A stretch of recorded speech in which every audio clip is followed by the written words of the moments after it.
Hi YouTube, welcome to Pagan Perspective. This is Megan, aka Spiritory, and today's Wednesday.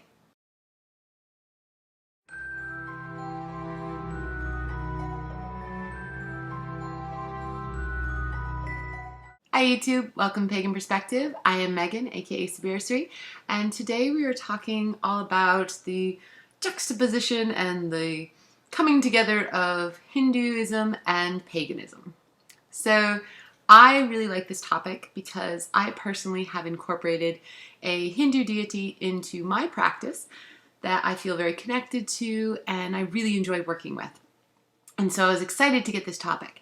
Now, I understand that there's a couple different ways to look at it. There was somebody who was commenting on Kara's page about that the word Hindu and the word pagan and some things about that. But I'm going to kind of go in a different direction. So that's awesome. That can all stay for Kara's video. I'm going to go in a little bit of a different place with it and just talk about how I incorporate a Hindu deity into my practice and also my experiences with Hinduism. They do currently use Hinduism, Hindi for the language. It is something that is used over there. I had a roommate actually that was Hindu, and I was really able to learn a lot from her, and over the years I just have really fell in love with everything to do with India in general. And as I'm sure most people know, the majority of the people who practice Hinduism live in India. It's its native land, so to speak. So kind of sit back for a second. I actually kind of have a couple things to show and tell too. So the deity that I work with is actually Kali, sometimes referred to as Kali Ma, tends to be more of a formal way of saying it. And Kali is the goddess of death and destruction. That's the short version. She's the goddess of a lot of other things as well. But that's sort of what you'll see maybe in the books and things. Death and destruction. Doesn't seem like something that would jump out at you. But Kali is one of the fiercest, strongest, most compassionate in some ways, all-encompassing, fierce mother. She is fabulous, and I just connected with her on a very real level and a very deep level. And so I decided quite a few years ago to add her to my practice. This is not something that is within my own faith as far as the hereditary line. I was not brought up with Kali. This was something that I came to and sort of doing a lot of research and finding new things, and I really fell in love with her. So on my altar, I actually have a statue of Kali. Let's see it there. And I have always been looking for a bigger statue naturally, and once in a while I find it. She's a little harder to find, but you know, price-wise, it's tight. The big ones of her, especially in brass, are very expensive, and so this small one I ended up finding many years ago, and it has served me very well.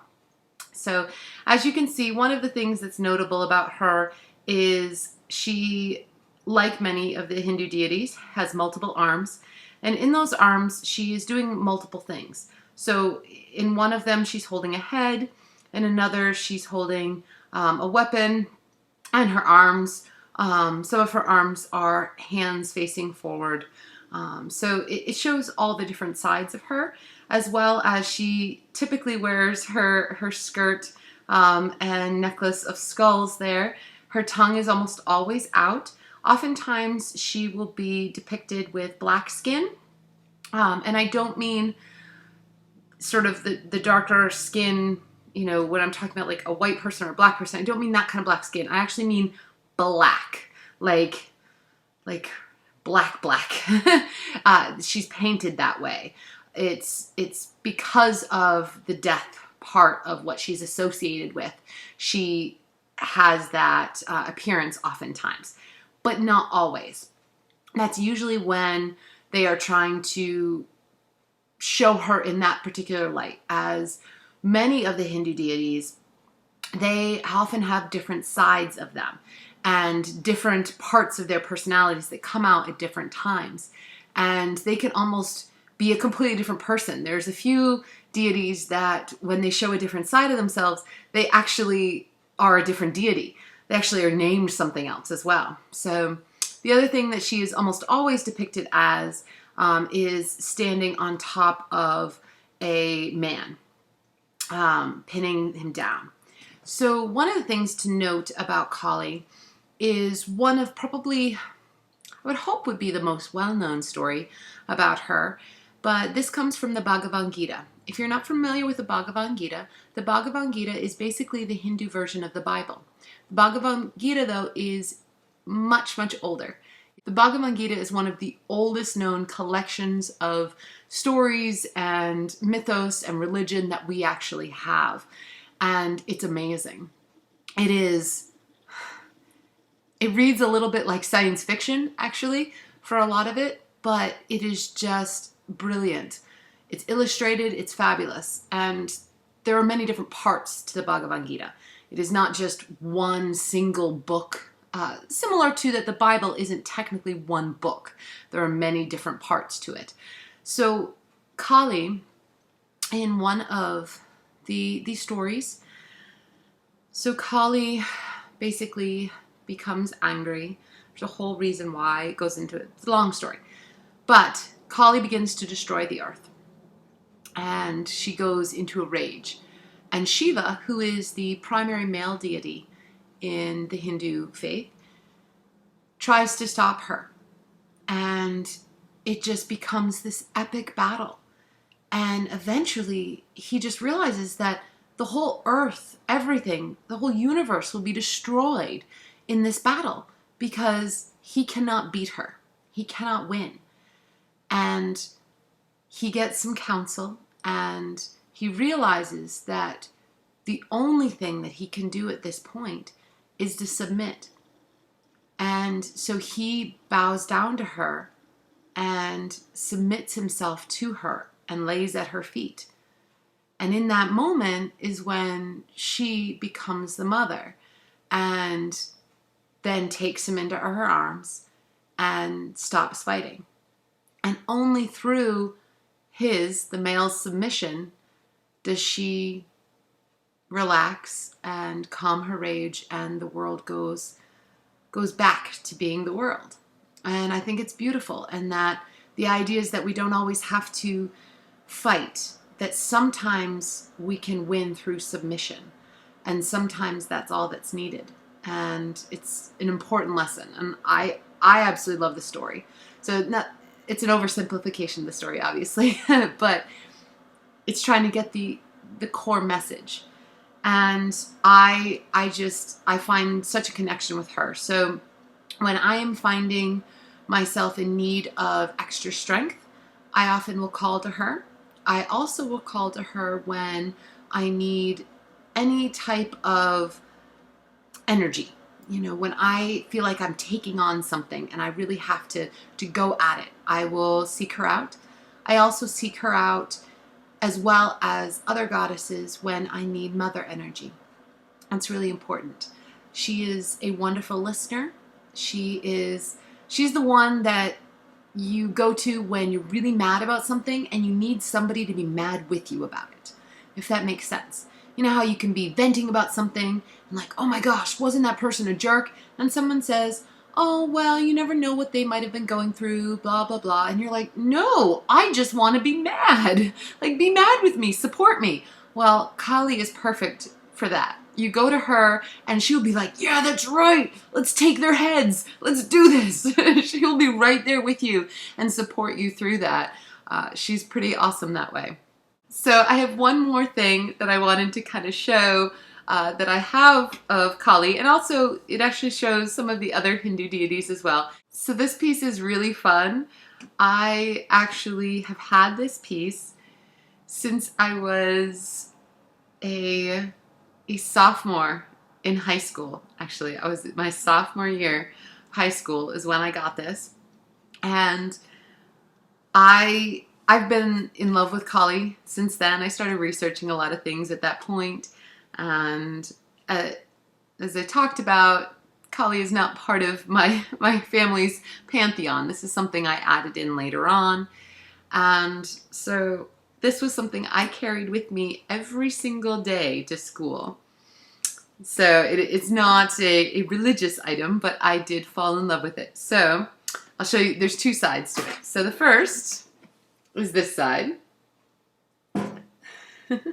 As you can see, there's going to be a little bit of a glare. There we go. As you can see, this is Kali, and she is not in the warrior kind of, she's not painted black. This is more of her regular, more beautiful face, if you will. But with the tongue sticking out, of course, because that's her trademark. And I just love this lunchbox. Now, on this side, let's see if we can get the glare to not be in. There we go. On this side, you actually can see a whole host of Hindu deities. Right over there, you have Ganesh and Shiva in the center. So you have quite a few of the different Hindu deities. One thing that is really great about the Hindu faith is that it is so visual. They have so many representations of their deities, so many festivals and colors and traditions. It is really a feast for the senses and a feast for the eyes. I don't know any faith that does color and ritual and tradition the way that the Hindu faith does. It is amazing to look at and to watch. They know how to create an altar, for one, and they know how to create things that just inspire somebody to really feel the deity. And I love that about the faith. So, about paganism with it, do I believe that Hinduism is pagan? I would say that I do not believe that Hinduism is paganism, because paganism has come to mean something very different than it did long ago.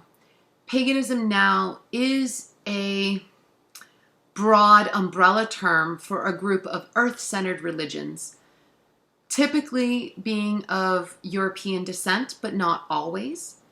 However, they are religions that feel comfortable falling under the term paganism. Hinduism, on the other hand, is not something that really has ever fallen under that term. It has always been its own thing, and I think it likes to stay that way for the most part. I don't think that trying to lump Hinduism in under paganism is really fair to a faith that has stayed so true to its roots for so long and really has its own culture, its own way of doing things, and doesn't really need to be brought in under an umbrella of anything else. It truly stands alone. I think that's an important distinction. So when we talk about an eclectic Wiccan, for example, now, anytime that you're solitary, anytime you're eclectic, anytime that you are following your own way, for example, my faith, it's a hereditary path. It's my family. It's not something that other people practice. This isn't a mainstream religion. So by falling under the umbrella of paganism, we end up being able to have more community. And just like an eclectic Wiccan may be solitary, they need to have that. They need to have some sort of overarching group that they can belong to that helps define a little bit who they are. Now, if they choose not to join that group, then that's fine. But overall, I think that people who identify as pagan nowadays are looking for a little bit of that group. They want to feel like they have some semblance to the outside world of what they practice. Paganism in general, it can't be defined by one set of rules. But there are certain similarities that you know when you talk about a person in that way. If you say, oh, they're a pagan, we don't mean that they are a non-Christian, a heathen, like they did way back. What we mean nowadays is, oh, they practice a more earth-centered religion that's non-Abrahamic. That's generally what somebody's going to assume. Now, we do have some crystal witches and things like that in there, so some of the Abrahamic faiths can kind of mix their way in with paganism, but in general, somebody is defining themselves as a pagan. They have a specific niche that they're trying to say, this is where I fit and who I am. And so for somebody who practices Hinduism to say, well, I'm a pagan, and then they say, oh, okay, well, what do you practice? And say, well, I'm Hindu. It's like, well, why wouldn't you just say that you're a Hindu, that you practice Hinduism? Because it's well known enough to be its own thing. In fact, it also has a very large membership. So they quite outnumber us. That's for sure. So it's just something to think about. Also, I look at paganism now as being its own umbrella term and very different than in the past where I felt like it probably could have been synonymous with polytheism. That is something I will give to Hinduism. I do believe that Hinduism is a polytheistic religion. Absolutely. Just as I believe that Christianity is a monotheistic religion. Now, I know there's some things with the Holy Trinity, the Father, the Son, the Holy Ghost, all of that, even with extra saints, and I know that there's some controversy as to whether or not Christianity is in fact monotheistic. However, I'm going with what the Christians and the Catholics that I've talked to, they say they want to be viewed as a monotheistic religion. Not a problem. If that's their view, that's their religion, that's what I'm going to say it as. But Hinduism and my ex-roommate, I would call it a polytheistic religion, and the majority of them that I've talked to would all agree. So that's sort of where I draw the line. I wouldn't call them pagan, though. I do call them sisters, though, because they are more alike than they are different in comparison to a monotheistic religion. And some of the deities, as I have shown, like Kali, are able to sort of transcend both. So that is something that I think is interesting to note. I also think that we tend to use a lot of Hindu ideas in paganism in general. The idea of karma. And not even with just paganism in general. Actually, I think just in the secular world, we tend to use a lot of Hindu-type ideas. The idea of karma, the idea of reincarnation, things like that, tend to be, among those who are like-minded, tend to be things that they incorporate into their own faith in some way. And so I like to say that there are bits and pieces of it scattered throughout almost everybody's life in one way or another. Somehow it finds its way in. So those are the things I wanted to share, guys.